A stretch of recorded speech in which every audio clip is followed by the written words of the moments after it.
she's just going to share with you guys, and I know it's going to be great, so I'm not going to talk anymore and say, here's Thilini, Cate. Thank you. Thanks so much. I'm obviously super excited to be here, but more than that, I'm deeply honored at the opportunity because I've just thinking about it last night. I've gleaned so much from every single thought and every single mind that has taught me from behind podiums like this in this facility, and it's been a great journey of intellectual development, and every single one of those men that have taught me, they're giants, and they are as big of giants they are extremely humble, and they are extremely dedicated to what they do. So it's a huge honor for me to just stand at the same place that they stood, and to just give at least 1/3 of what I've gained from them during my time here. So thank you so much for the opportunity, for the honors program, and everyone that was involved in inviting me over. So if you guys don't mind, I'd like to start with a word of prayer. Okay. Thank you, Lord, for allowing us to be here today. I pray that you will open our hearts, open our minds to the world that you've created, and help us to gain a better understanding of who you are, and your acts and your hand in this world, and allow us to go deeper in our understanding in cultures and people, and just the beauty that you have created in this world. In your name we pray, amen. All right, let's get right to it. Okay, hopefully this will work. Okay. Oops, that's not it. Here we go. I want you to take the card, put it on your forehead. Don't look at the card. I want you to take the card, and I want you to put it on your forehead. And take a card, any card. And I want you to treat other people as the race that is on their forehead, okay? So everybody has a different race. Nobody knows what their race is. So, go for it. Because this is real. You know, this isn't just an exercise. This is real life. And I have a dream that you will really let the sparks fly. In or done? There's this great Chris Rock bit about how streets named after Martin Luther King tend to be more violent. I'm not going to do it, but it's... Oh, this is a good one. Hi, how are you? Fine, how are you? Great. I admire your cultural success in America. Thank you. Olympics of suffering right here. Slavery versus the Holocaust. Come on. It's perfect. No. Well, that was inadvertent. We didn't actually plan that. Lots of cultures eat rice. It doesn't help me. Shalom. I'd like to apply for a loan. What could you mean? Something stereotypical so I can get it really quick. Okay, I like your food. Outback Steakhouse. I'm Australian, mate. Damn, come on. I like your food. No, come on. Stir the pot. Stir the melting pot. Bam. Let's do it. Let's get ugly. Let's get real. Okay. If I have to do this, based on stereotypes that are totally untrue, that I do not agree with, you would maybe not be a very good driver. Oh man, am I a woman? You want to go to the beach? Sure. You want to get high? No. I think you do, Mon. Stop. Okay, all right, no. It's good. You need to push it. You know, you need to go a little bit further. All right. Okay. Kelly, how are you? It's for the longest meeting. Oh, welcome to my convenience store. Would you like some cookie? Well, I have a very delicious cookie, only 99 cents plus tax. Try my cookie. Try my cookie. Try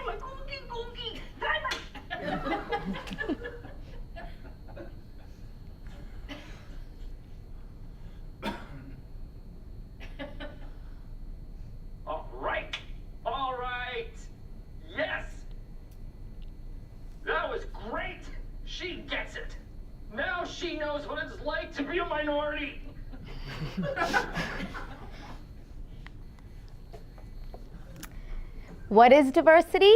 It is a large idea with a lot of admirers. That's basically what it is, okay? That is what we treat it as, okay?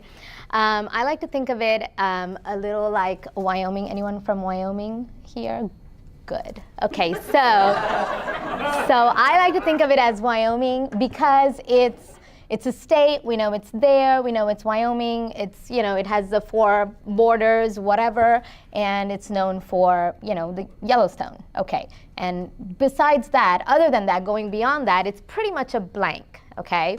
So unless it's only familiar to us, but we don't know the intricacies of it because we haven't cared enough to go into beyond those 4 borders and go into the intricacies of what makes Wyoming unique, okay? So it might be familiar in outline, but it is not understood in specificity because we haven't looked into it, okay?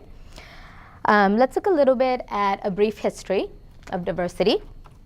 Diversity as we know it today has been shaped by an odd history of idealism, opportunism, miscalculation, shrewd maneuver, deception, self-deception, and some truth-telling. Diversity entered our lives more as half-recognized allusions, pinpricks of implication, and evocative symbols than by a clear consequence of events. America was made up of diverse people even before the first Europeans arrived, people who thought seriously about the New World and about the North American colonies that became the United States were already thinking about diversity centuries ago. In his first letter back to Spain in 1493, Christopher Columbus says that the people he encountered were not slow or stupid and therefore hoped to convert them to Christianity and the Spanish crown. Accounts by Dr. Diego Alvarez Chanca, the physician who accompanied Columbus on his second voyage, prove that Columbus's legacy was far more complex than either the old schoolroom stories of discovery or the other side of the story is, it was mass genocide. It's much more complex than that. Furthermore, diversity among Native people posed intellectual as well as practical problems that generations of historians, theologians, philosophers, linguists, and anthropologists wrestled with, as they also confronted the problem of diversity between Europeans and Native Americans as a whole, from a holistic perspective. By the time of the American Revolution, we not only claimed but also felt a sense of unity as a people, but also divided ourselves by religion, state, race, ethnicity, and so on and so forth. The manyness, the diversity of America was not somehow overlooked or invisible to the founders. Negro slavery then loomed as perhaps the greatest worry, with the Constitution setting up an unstable compromise on the issue, allowing slavery to stand in the states that permitted it for purposes of taxes and apportionment of seats in the House of Representatives, counting the population of the states as they called it.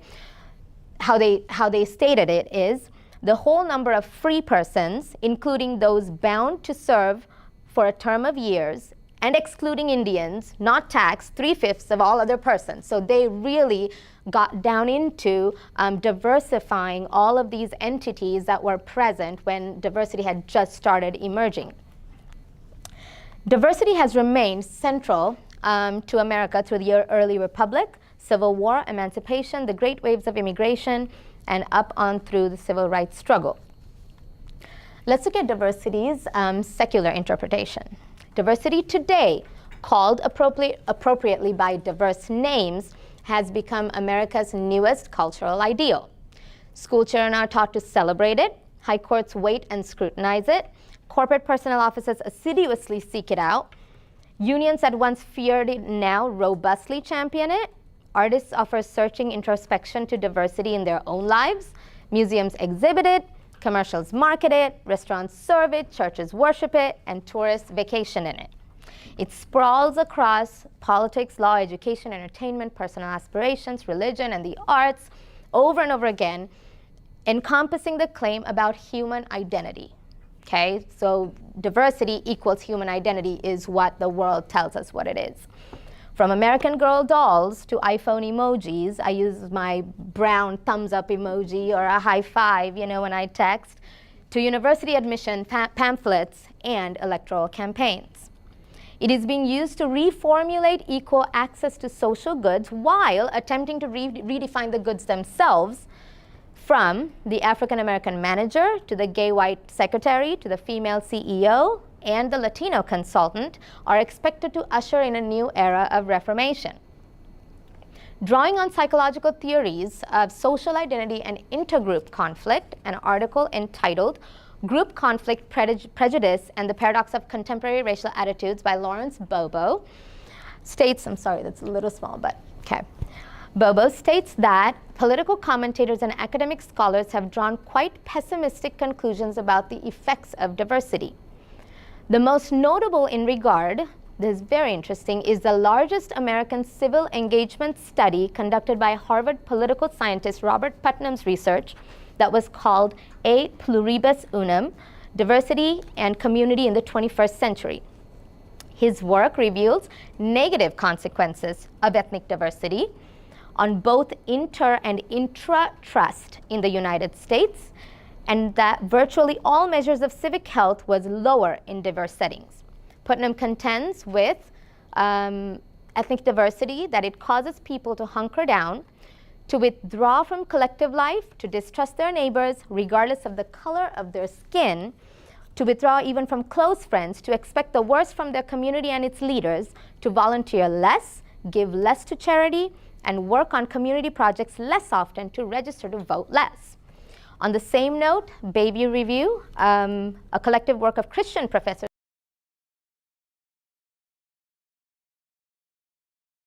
and gender diversity, and they ask if it's really worth it, the effort to make things diverse, if it's really worth it.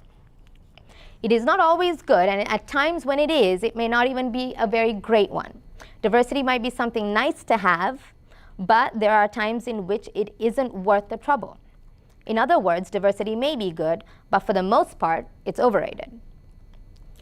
Our societies, what I gathered, basically this thought is what I gathered from some of the research that we've done on the secular interpretation of diversity. Our society's interpretation of diversity inevitably perpetuates an implication of confusion and defect, making us culprits of division who pander to preferential presuppositions while unapologetically and sometimes subconsciously grooming opposing attitudes. Let's look at the biblical perspective of it. And it's more than it's a perspective, it's more of a phenomenon, okay? Once we go into it, you'll kind of begin to realize that. The problem with diversity is seemingly, I believe, the lack of understanding of what it really means as opposed to what it implies. To understand diversity rightly, we must consider it on a different dimension. The Oxford Dictionary, which is basically the dictionary that British English uses and the rest of the world, defines it as the state of being diverse, a range of different things. Okay, so I'm going to show you guys 3 different examples of this. So just draw some comparisons in your mind as we go through it as to how each dictionary kind of refers to that, to the term. And then the Merriam-Webster Dictionary, which is what we use in America, says the condition, it's so detailed, the condition of having or being composed of different elements, variety, the inclusion of different types of people, such as people of different races and cultures in a group of organization, programs intended to promote diversity in schools, okay? Let's go into Noah Webster, often called the father of scholarship and education, famously said, "Education is useless without the Bible." He is attributed to writing the first American dictionary, which actually remains one of the only mainstream dictionaries today that uses Bible references for the etymology of words, and it's used in many fields of study, even in psychology. So let's see how Webster defines diversity. In its purest and most reliable form, as authored by Noah Webster, when you see Webster's dictionaries, understand that 1828 is the original version. Okay, that was the version that he published. That's his last version he published before he died. Okay, diversity is explained as difference, dissimilitude, unlikeness. Second phrase is variety, third is distinct being, and fourth is variegation. Okay? Take note of that. Difference, dissimilitude, unlikeness, variety, variegation, and distinct being. Okay? What does this mean? In and within the difference, dissimilitude, unlikeness, and the variegation, okay, there exists a distinct being, okay? A being that was created by God in his image for a specific purpose, completely different than everyone else, but foundationally, they are all the same. How? Through the bloodline of our Creator. Let's unpack that a little bit more. Injustice anywhere is a threat to justice everywhere. We're caught in an inescapable work of mutuality, tied in a single garment of destiny. Whatever affects one directly affects us all indirectly. In his letter from the Birmingham jail in April 1963, Dr. Martin Luther King offered this striking image of human unity. Dr. King has used this phrase, single garment of destiny, before, as early as 1961 in commencement speeches at universities, and he would use it again and again, varied by surrounding language, in more speeches and sermons. These are some of the examples on how he used that phrase in different speeches. Once during his Nobel Prize lecture in Oslo, address to the University of Pittsburgh, sermon at Washington National Cathedral, he used this phrase, garment of destiny. Dr. King wore the garment of destiny so often in his speeches that there could be little doubt that it was to him among his most important turns of phrase. And in this single garment of destiny, we are all tied or bound in a slightly yet splendid image. King's language, networked and tied together, suggests that we are all part of the fabric of this garment, but the garment itself is vague. We believe that Dr. King challenges us, the church, to consider what is the unity of which we are, what is this unity which we are all a part of? Is it humanity? Is it society? And more importantly, who wears the garment? The only way diversity can exist in a free nation without pulling itself apart and remain central to the definition of our society is by rooting it in a biblical premise. A biblical premise is the only thing that's going to give us objective truth. Okay, so when you know the truth, you know the lie. If you don't know the truth, if you don't know the lie. Okay, so unless we root it in a biblical premise and look at it from that lens, we are going to get a warped view of diversity every time we look at it. All human beings are designed with the same essential attributes, given the same values, and created for the same underlying purpose, which is relationship with God and his fellow man. If God gave his creation the same human essence of being stained by and possessing the color of his blood, rather than the blurry hues of diversity, then the illusion of cultural opposition is nothing short of a fruit of sin. Sin, the human problem, deceives us into pointing issues at others, blaming them for the world's evil in a downward spiral of scapegoating.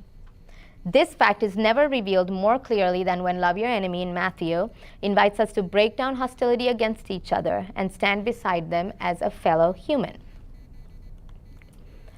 Response of the local church. How should we respond to this problem and perception of diversity that the world gives us? We can do it through a lens of three primary shades of diversity that affect the church today.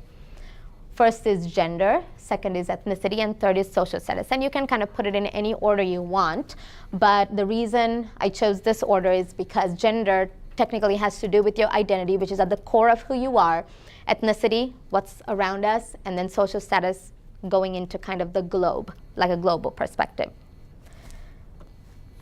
First, we need to shift paradigms of identities. So let's look at that from the lens of gender. Okay, this is interesting. You won't find a husband if you don't know how to cook. My mom told me that. Okay, but I mean, granted, like I did feed my husband, spam and rice for the first 3 months of our marriage because I couldn't cook, but he's still alive, so that's good. Okay, and we're going on 14 years, so that's good. Still married. You're playing the Wicked Witch because you're dark and ugly, and I'm Snow White, and because I'm white and pretty. Okay, I played the Wicked Witch, obviously. My friend played the Snow White, and we were in preschool. And she told me that, and I looked at her, I made a face, and I literally punched her in the face. And so on performance day, here comes Snow White with a big fat Band-Aid on her face. So that was awesome. Well, it wasn't awesome then, but it's awesome now that I think about it. You're the only girl taking English literature as an elective. You need to switch to home economics. One of my teachers told me that. And you know, to be fair, I still cannot fold a fitted sheet like the right way. I can't. Okay, so I didn't succeed in home economics too much. I'm proof of that today. Rub this cream on your face twice a day. This is not a lie, you guys, okay? Rub this cream on your face twice a day and you'll have lighter and brighter skin in 3 weeks, okay? It was this cream called Fair and Lovely. You can Google it. Okay, it's called Fair and Lovely. It's this, product that's in the South Asian market, ironically, because they're all dark. And my mother told me that, and she's been using the cream since, I've known her, and she's still dark. She has not turned lighter or brighter. Okay, she looks the same. You need to understand that you can't be the leader all the time. My vice principal told me that when I was in 5th grade, and he's dead, so I'm really not worried about it anymore. Your cousin is a logician. His brother is a mathematician. Your other cousin is an engineer. This is verbatim, okay? His older sister is in medical research, and the younger one is a lawyer. And what do? Teach. That was my grandpa, okay? And he's dead too. So, it's there's no, I'm not even going to bother, okay? But the reason I give you guys these examples is to show you that whether I like it or not, these culturally induced words of degrading and shame is going to carry with my identity who I am, and it has carried over to who I am today as a 36-year-old Christian woman, mother, student, teacher, leader, and a basic human being on earth. Words matter. They are so huge. Sometimes we tell children, and I've made this mistake with my 8-year-old son, shame on you, how could you do that? And so we, as a world, as just subconsciously, we just say shame on you, shame on you, shame on you. And that is kind of what they grow up hearing. And then there's already an intricate, in them, within them, is engraved that trait of shame. And no wonder they have an identity crisis, when they're teenagers, because, we've spoken shame over them, okay? Plato is commonly known as the father of philosophy and very well known through his work, The Republic. Plato, although more egalitarian than the philosophers that followed him, provided the basis for modern misogyny. Our punishment is with us here and now. The price for sinning was exacted at the beginning of time by Zeus himself when he afflicted us with these creatures. We cannot escape the pain of it living among us, our sisters, our mothers, our wives, daughters, mistresses, and concubines. Furthermore, if we spend our lives in wrongdoing, Zeus himself will send us back into this life as a woman. Aristotle, in his writings in Metaphysica, refers to the female as a monstrosity, a deformed male, and deformity which occurs in the ordinary core of nature. This type of dehumanization of women has continued to be the popular opinion in the last 200 years, that she is subhuman, a second-class citizen, weak and unintelligent. These are some statistics. In the world, 1 of 3 women are likely to be beaten, coerced into sex, or abused in their lifetime. In Rwanda, between 250,000 and 500,000 women were raped during the 1994 genocide. In Bosnia, between 200,000 and between 20,000 and 50,000 women were raped during the conflict in the early 1990s. My husband and I traveled to Colombia this past summer, and we visited a home for victims of human trafficking, and the owner of that home told us this statistic of Colombia. 1 woman is killed by her partner or former partner every 6 days. Let's bring it to the home front in the United States. As of 1998, an estimated 17.7 million American women had been victims of attempted and completed rape. As you can imagine, the innate identity of every single one of these women was shaped in some form through every single one of these circumstances. So unless the climate that they are living in, the surrounding they're living in, contributes in a positive way into their identity and deposits in a positive way into their identity, we're going to have a nation full of women that, have an identity crisis.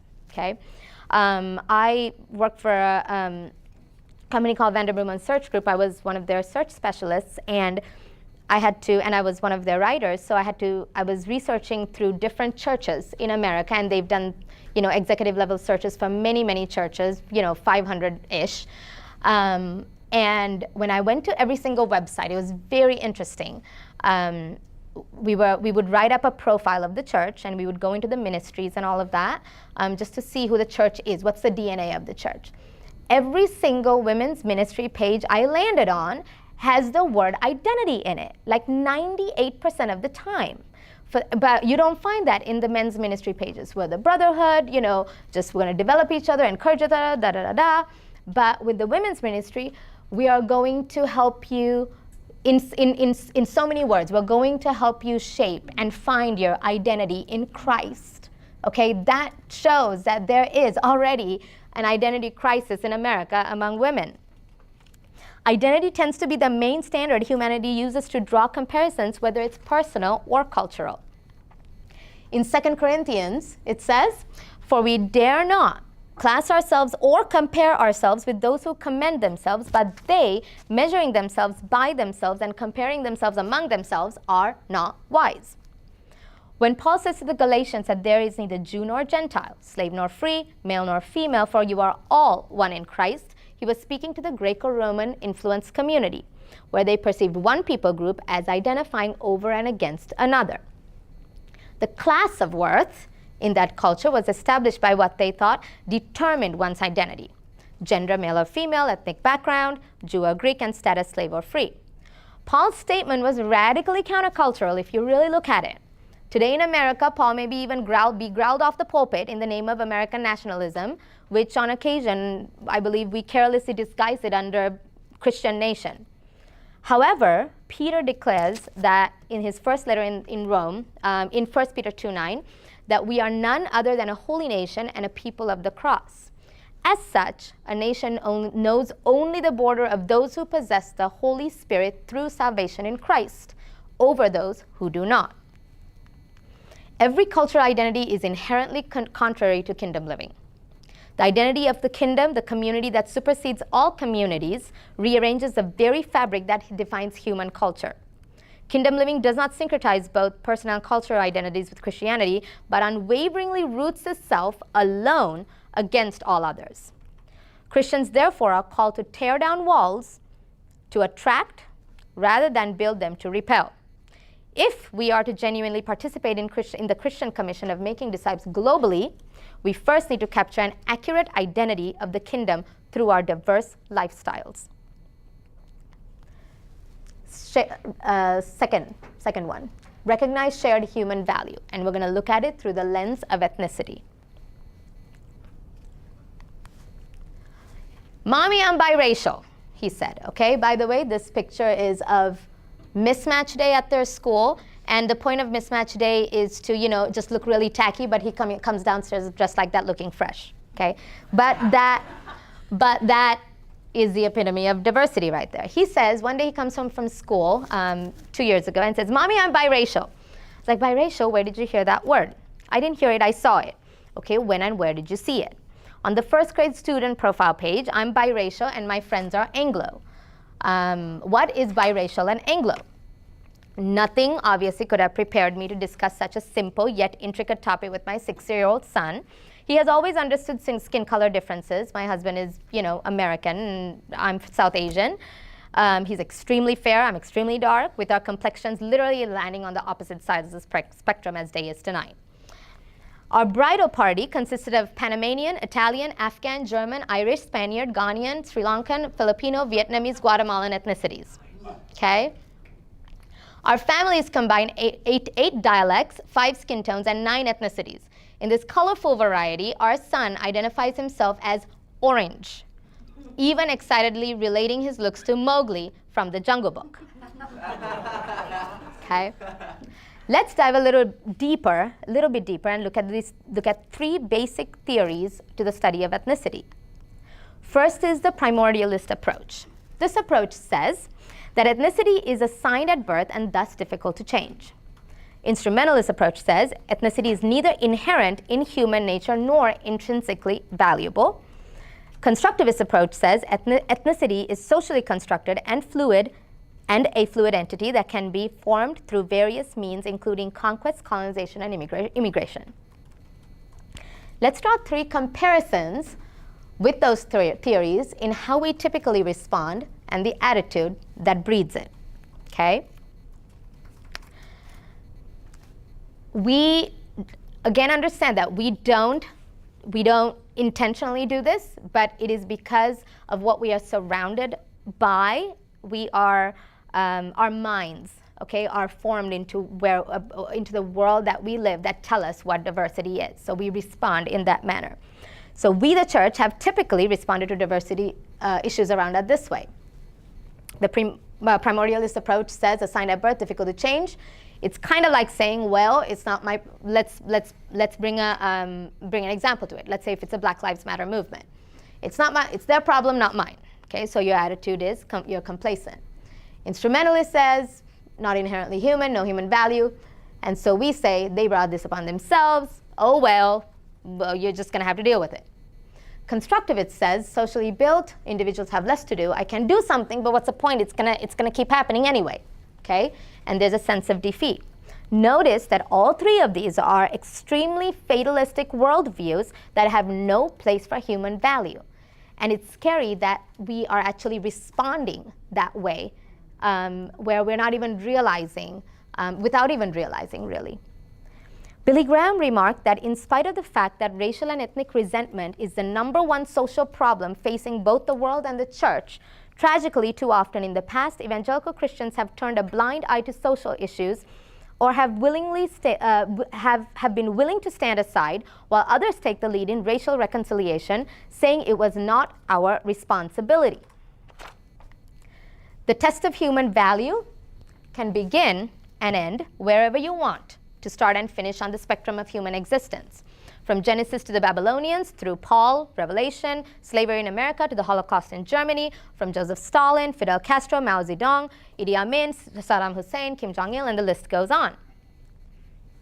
The Commission of Experts in the UN states that the coercive practices used on civilian population by these individuals that I had mentioned and these movements from Genesis to Revelation can include murder, torture, arbitrary arrest and detention, extrajudicial executions, rape and sexual assaults, severe physical injury to civilians, confinement of civilian population in ghetto areas, forcible removal, displacement and deportation of civilian population, deliberate military attacks or threats of attacks on civilians and civilian areas, use of civilians as human shields, destruction of property, robbery of personal property, attacks on hospitals and medical personnel.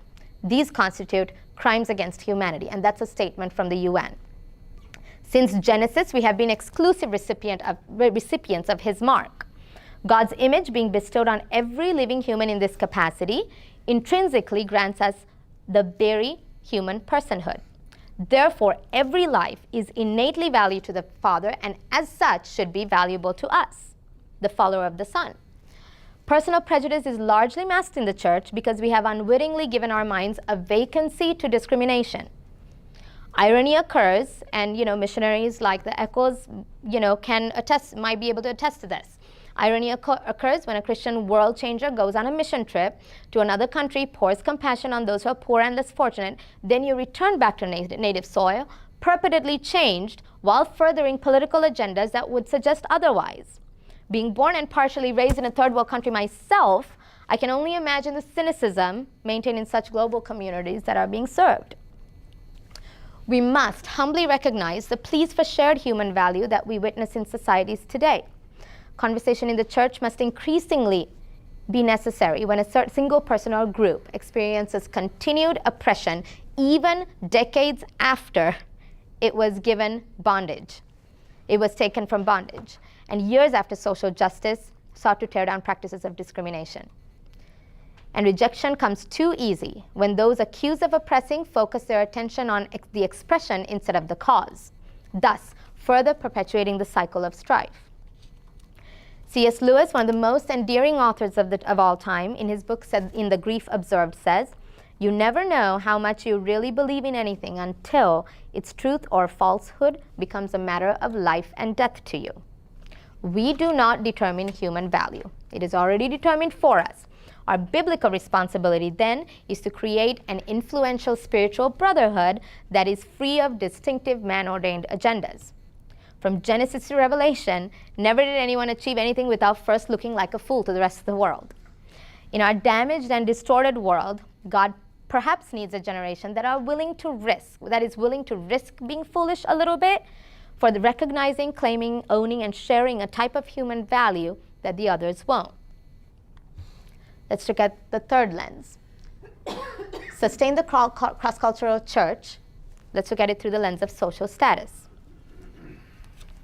A politician is in a restaurant and the waiter brings over the rolls but no butter. "May I have some butter, please?" The waiter gives a slight nod and wanders off. 10 minutes later, no butter. The politician catches the waiter's eye. May I have some butter, please?" Still the vaguest of responses, and after 10 more minutes, still no butter. "Maybe you don't know who I am," says the politician. "I'm a Princeton graduate, a Rhodes Scholar, an All-American basketball player who played with the New York Knicks in the pros, and I'm currently a United States Senator, chairman of the International Debt Subcommittee of the Senate Finance Committee, chairman of the Water and Power Subcommittee of the Senate Energy and Natural Resources Committee, and a member of the Senate Select Intelligence Committee." "Maybe you don't know who I am," said the waiter. "I'm the guy who's in charge of the butter." That's the epitome of social status today. We have your Starbucks barista and our Fortune 500 CEO that don't get along and understand each other's worlds. Immigration, anthem kneeling, refugees, human trafficking, Second Amendment, homelessness, climate change, politics, Black Lives Matter, women's rights, Time's Up movement, terrorism, war. These are all statuses that have etched the social fabric of our lives. And we're constantly left thinking, debating, hoping, praying, believing, interceding, questioning the integrity or lack thereof on both sides that keeps the cycle moving on every single direction. In his classic work of theology, H. Richard Niebuhr asks about the relationship between Christ and culture through these questions. Who was Jesus in his cross-cultural setting? Well, Jesus was, at most obvious and visible level, a Jewish rabbi and prophet. He spoke in parables, as did the rabbis, and interpreted the Jewish Torah. He taught disciples and debated Jewish authorities, including other rabbis. Although Jesus was a rabbi, he was, by all accounts, no ordinary one. Jesus was, in crucial respects, a religious and cultural revolutionary. He spoke with absolute authority, "But I say to you," as an example, yet few find his words arrogant. He spoke to the sick and the sinner with compassion, yet with less sentimentality than we would expect. He spoke in terms that challenged the factions of Judaism in his day, which is more like a fundamentalist liberal thing if we plug it into today, of that culture. His own position was theologically closest to the Pharisees, yet his teaching defied simple categorization. The early Christian church is also a living example that crossed cultural, linguistic, social, and ethnic barriers. Slaves and freemen, wealthy merchants and Caesar soldiers, Jewish and Gentiles, men and women, all worshiped together at the same time, when society was splintered by classes and castes. The first century church was clearly countercultural just in terms of the inclusion and love that they exemplified. The diverse expressions of early Christianity seem to have been in vibrant contact with each other, sometimes conflicting, overlooking differences, persuading others of their perspectives. And within that swirling diversity, we also see, from a very early point, strong efforts to establish translocal and trans-ethnic commonality. So how can we sustain his cross-cultural church the way he would expect us to? By unapologetically valuing, supporting, and defending it as he did. contemporary or traditional, both. Blue collar, white collar, both. Millennial or boomer, both. Local or global, both. Young or old, both. It's not either or, it's never either or, it's both. Able-bodied or handicapped, both. Man or woman, both. Leader or manager, both. Discipleship or evangelism, both. Megachurch pastor or small-town preacher, both. Citizen or refugee, both. Native or immigrant, both. Black or white, both. God values, supports, and defends both. Therefore, it is our responsibility to value, defend, and support both. How we, the church, both universal and local, live as an alternative to the broken world defined by opposition will prove the gospel as the solution. The kingdom is called to be in the world and for the world, but not of the world. Why? We keep hearing that phrase, but why? It's so that it can solely be an alternative to the world. Historic poet and Pulitzer Prize-winning author, one of my absolute favorites, civil rights activist Professor Maya Angelou, her simple prose, Human Family, gives us a perfect start. That's right here. What leads us to conflict with each other are worldly layers, lenses, influences, and environments that are misappropriated forms of God's image. But it's precisely at this level that we must acknowledge the biblical perspective, the only perspective that offers the objective truth, possessed by a few, his church. We need to shift paradigms of identity, recognize shared human value, and sustain his cross-cultural church, while ignoring the internal discomfort and angst is doing so. It is going to be uncomfortable. It is going to be very uncomfortable. But that is why you must be okay with standing alone sometimes. We must allow God's presence and truth to penetrate both us and them, to communally join on a deeper level, each seeking to renew the mind through transformation into God's truth rather than conforming to the world's confusion. If this is accomplished, the church will not only achieve diversity in its true God-intended form, but also prove itself to be the only solution in the battleground of diversity. Okay? All right? Thank you so much. If you guys have any questions, I'm available for y'all. Okay? I'm available to give you guys. The part there where you were talking about this man who gave his pedigree, Congress, all Yes, that, sir. and the other guy said he was what? He was a waiter. He was a waiter. He was a waiter. Okay. Mm-hmm. Yeah. Yep, that was serving him. Yep. And that is typically, I was flying into Kansas City. I flew into Kansas City yesterday, and then so I'm in line, waiting to board, and I was just kind of looking around, and so, and you guys should kind of just try it for fun. Looking around at, because there's different flavors of people at the airport. So I'm like standing in line, I'm looking at a person, and I'm like, millennial, just the way they look, what they're doing. Okay, she has like her feet on the suitcase, on her phone with her hair flinging over the chair. Okay, millennial, maybe basketball, because really tall, black dude, okay, thin and, basketball. Professor, CEO wannabe, and so I was just kind of pointing at every single one of them and just trying to figure out, in my perspective, who they are. And one of them was a total gamer-looking kid. And so it's like, oh, that's a gamer, I know that. And then I kind of flipped it, because I was thinking through what I was going to talk about, and I flipped it to, it's like, okay, now if I look at it in a different perspective, as a biblical kind of perspective, how would I see it? I'm just going to see them all as one, as every single person having value, whether it's a gamer or the millennial or the Indian grandma that can barely pick up the suitcase and no one's helping, So when you start, it has to be intentional. Kind of like the example that Mr. Shantz gave with the two characters. You have to be intentional. It's not your butter. It's more than what you need. It's where they're coming from. You have no idea what's going on in the back of that kitchen. We don't know if the waiter had a good day or a bad day. Maybe he fought with his wife walking out of the house and he's just in a really lousy mood. sometimes it's very frustrating, but sometimes we just have to be extremely sensitive to the world that other people come from, worlds that other people come from. Yes, ma'am.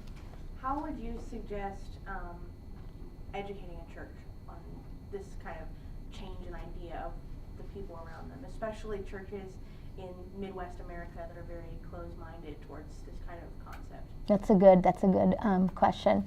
So I attend a very large church, like of 10,000 people. And we are, it's interesting. I love that question because it's interesting because we are very diverse. Okay, you see all colors, shapes, types of people, but very, very diverse. But you'd still see it's Celebration Church they say it's Austin, Texas, but it's in the city of Georgetown. And the community of Georgetown is all retired white folk, okay? So you kind of see, although the church is, 15 years old, you still see some of although they say we're a diverse church, we're this, we're that, there's, thousands of people that come every Sunday that look different, there's still a little bit of that Georgetownness ingrained in it. For example, my Hispanic friend that goes to the church, she was in downtown Georgetown going to one of the little coffee shops with her family. They had chocolates in there too. So that she got out of the car, took the kids, her and her husband, they're all Hispanic. They were walking in the store, and then this lady turns around, that Georgetown profile, turns around, looks at her. She quickly grabs her purse, and then she kind of, just shuffles around her and looks behind her and walking out and goes into the car and locks her doors, okay? And this is 2017, okay? So some people are simply not going to change the way they think. I think only because it's just so ingrained in kind of like the identity of who they are. I'm gonna guess that the lady that kind of did that, she probably lived through all of this racism and all of that through history and experiencing those things, and they've become part of her identity. But to answer your question, I think if you're a small church in, let's say, a small church in Nebraska, for example, okay? If it's a small church, a very simple example, in Nebraska, for example, I think the best way to kind of go beyond that is you had mentioned, where they're all white. Okay, let's look beyond the color of the person and let's look at the other demographics of diversity. Outreach, I think, is a great avenue to start. If there's not if there's not much that's being done in terms of outreach in your church, that is a great avenue to do it. You can find, a homeless person on the street anywhere you go, okay? It could be, even if it's a small church, even if it's a church of, 100 people, you can dedicate a Saturday, one Saturday a month, dedicate a Saturday to go out and minister to the homeless. I think churches need to, I think it's essential that churches connect with the local community, like the Chamber of Commerce, people like that, places like that, and figure out where the need is. If there's no homeless people and if there's not much of a homeless community, well, that's not going to be a very effective outreach. So it's better to kind of network with them. And that's why the local church is very important, because they need to have a presence in their community through the networks and the resources of the community. So for example, when Hurricane Harvey hit a few months ago, our church was a distribution center for deploying goods to other churches. We sent out like 2.5 million worth goods out there. But what we realized was, we networked with the local churches in the communities. We did not network with the Red Cross. We did not network with Austin Disaster Relief. We did not network with any government agencies. We networked with the local churches in the affected areas. We would directly call the pastors. What do you need? What do you want? We always ask them first, is the senior pastor affected by it? Is your staff affected by it? Because if the senior pastor and the staff are not okay, the congregation's not going to be okay. You got to take care of them first. And then we ask them, okay, what is your level of damage? So we would directly connect with them, and it was like a local church to a local church kind of network. That is what we've seen to be most effective, rather than going into a little bit to the Red Cross, a little bit to the Disaster Relief Fund here and there. And I think it was on the news that I heard that the churches in South Central Texas, all of the which our church belonged to that as well, the churches in South Central Texas sent more relief than all of the government agencies put together in South Central Texas. That is a huge representation for the church. That is huge, which means a local church is making an impact in the local community. So I would say just, connect with the local communities, see where the need is, and then kind of go out and do it in an outreach capacity. If there's not much, color diversity, there's always other forms of diversity. Makes sense. Yes, ma'am. So nowadays, gender is not so black and white. What are your thoughts on how the church should approach people who are gender fluid? How do we reach out to that community and make them feel welcome at our church? And to what extent do we participate in their gender identity? Mm-hmm. That's great. As a church, our church, we have gay couples that attend our church. Our pastor does not. He is very vocal from the platform as to where he stands. But the couples keep coming, and that is not a problem for us. If they want to come and listen, and you clearly know where the pastor stands, but you kind of need to approach it as, I am not, and I think we need to be careful because, I think in the Christian community we always say, well, I'm not one to judge, I'm not going to judge you, I'll love you, okay, but I think it goes a little beyond that, okay? It's not just judging someone, okay? And it's not just, it goes beyond loving someone. Most of the folks we get is from South Austin.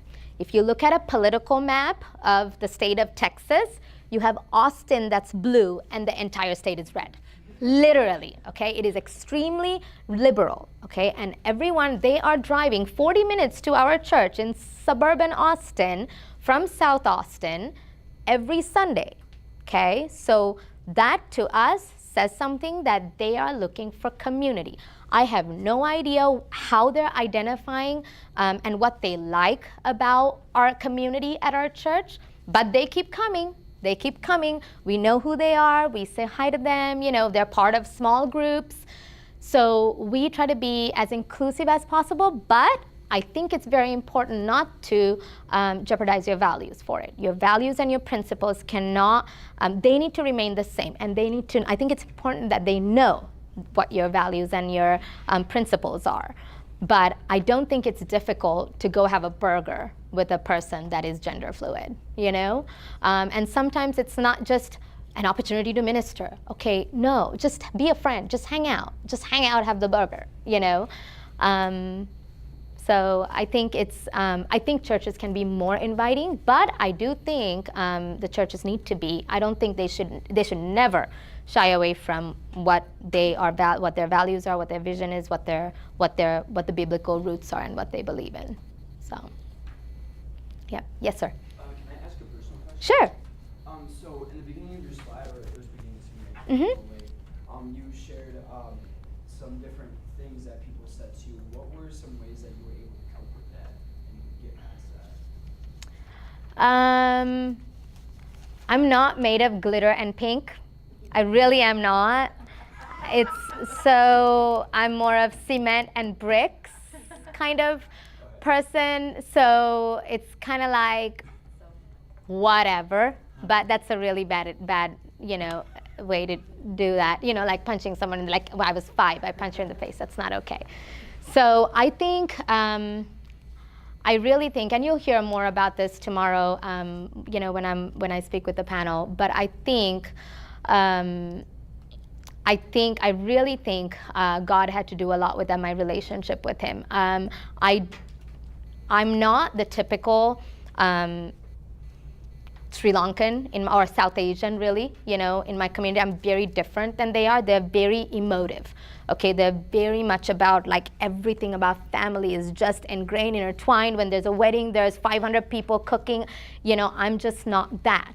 Okay, so I was always swimming against the tide of my culture, and which is why I think it was difficult when you're in the culture, it's difficult for them to grasp. So, if I still lived in Sri Lanka, I would probably be, married to, a banker. It's usually, so it's like you have to be a doctor, engineer, or a lawyer, or a banker. That's who you got to marry. That's kind of the track that the men go in. Women, they go to school, they get their formal education, then they go home, cook, have kids. That's pretty much it.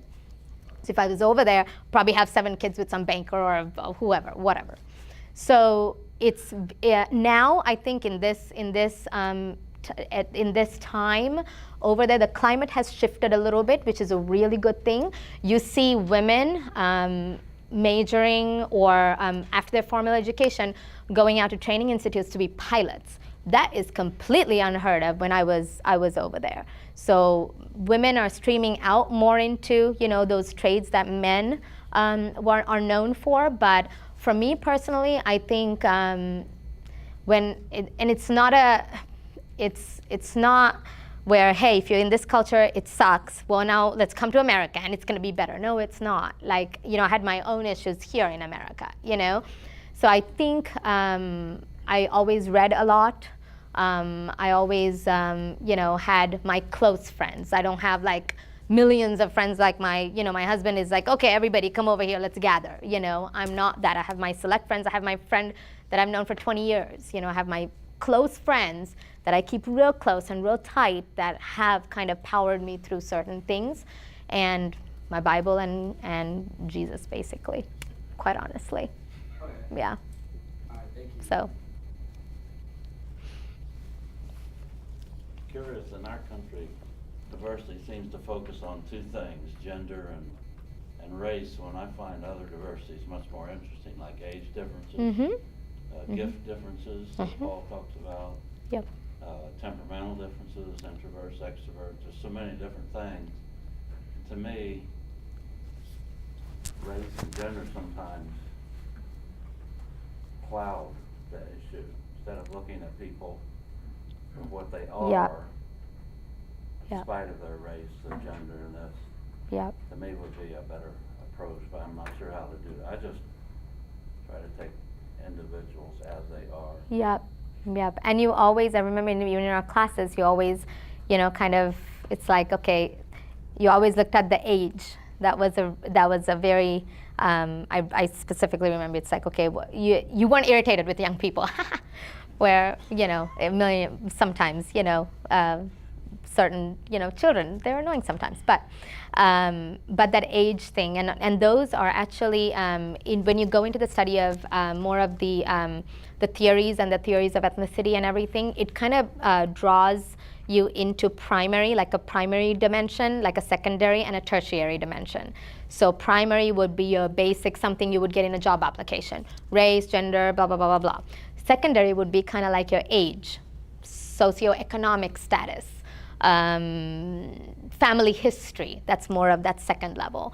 And the third level is more like values, so more like perceptions, ideas, thoughts, principles, that kind of thing. So I would love to kind of explore that mid area, that's true. It's not discussed as much.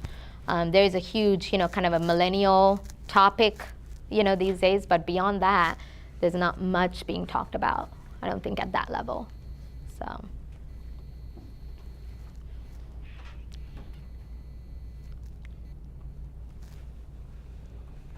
Okay.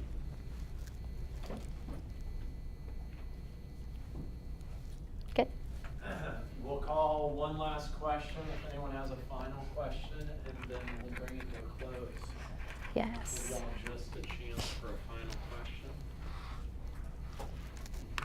And I think we're all set.